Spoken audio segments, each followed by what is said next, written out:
Well, music has always played a big part of Brendan Slocumb's life. He first picked up a violin at 9 years old, and for the past 2 decades, he's been a public and private music school educator. Now, Brendan is putting his creative talents toward writing. His debut novel is called The Violin Conspiracy, such a page-turner, and it's been getting a lot of attention. Brendan Slocumb is joining us this morning from Washington, D.C. Thank you for joining us, and congratulations on all your early success here. Thank you so much. Good morning. How much of your own personal musical background did you sort of put into this book as you were writing it? Because it sort of mixes music and then also a whole lot of drama. Lots of drama. Yeah, actually 92% of the main character, Ray, is me. I put most of my experiences in the book come from my own life experiences. And when we talk about this book, I mean, tell us what it's about. What's the sort of hook here of what this is about that's sort of capturing so many people's attention? Sure. Violin Conspiracy is a story of Ray, who discovers that his old family fiddle is actually a priceless Stradivarius violin. And this discovery catapults him into superstardom in the world of classical music. And right before the Tchaikovsky competition, which is basically the Olympics of classical music, his violin is stolen. Will he compete? Will he get it back? Will he find out who took it? Got to read it to find out. Love that. Yeah, that's going to already, like, people are like, we got to buy this book. But I think more enlightening about it is that you really kind of share that there is a very real and present racism within classical music and elitism that people don't really understand. And you kind of explain it throughout this book. Maybe you can give our viewers just a small glimpse of that. Sure. As a black man playing violin, you know, you just don't, I'm an anomaly. You don't really see a lot of us.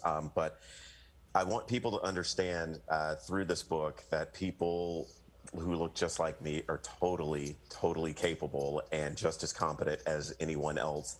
And that classical music is not just for an elitist group of people. It's for everyone. Everyone can enjoy it. Everyone can excel at it. Yeah, and I think the best parts about the book is the way that you write as a music teacher, as a musician, when the way Ray is playing music. For people that are musicians, you perfectly describe the flow state of what someone's going through, the emotion. So when people are musicians and they read this, you feel it through your body when you're reading some of the passages of this.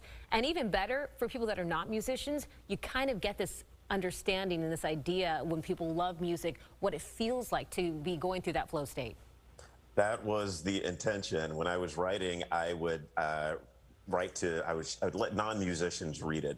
And it was like a foreign language. I don't know what you're talking about. I would use all the language and the jargon that I'm so accustomed to. So I went back and I'm like, okay, how about this? Does this make more sense? Oh yeah, when you put it that way, that makes perfect sense. I know exactly what you're doing. And I really wanted to express the emotion that goes through a musician when we play. Our instruments are extensions of us. It's like parts of our being, and I want people to understand it's not just a hobby, you know, a hobby or a habit or anything. This is a part of our lives, and I want everyone to understand through reading Ray's words what it's like to actually experience music. And Brendan, talking about the disparity that we've seen, have you noticed any changes, or what advice do you have to sort of inspire change or inspire some of those young musicians of color who may think about it, may be interested, but aren't sure how to even get into it? I actually have noticed that change is beginning. I would say personally that I think the main catalyst for change is going to be exposure. We need to get instruments in kids' hands in the inner cities, wherever there are kids, you know, and get them in their hands.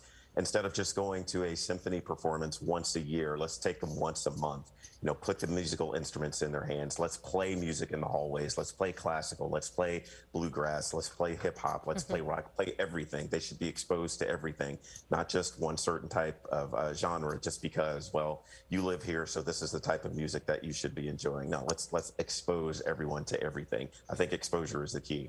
And speaking about exposure, you're also doing a podcast about how music can save people's lives. And I know that it did yours, but when you look at it now, speaking in 2022, talking about, you know, having these kids exposed to music, how much of it is nature and how much of it is nurture?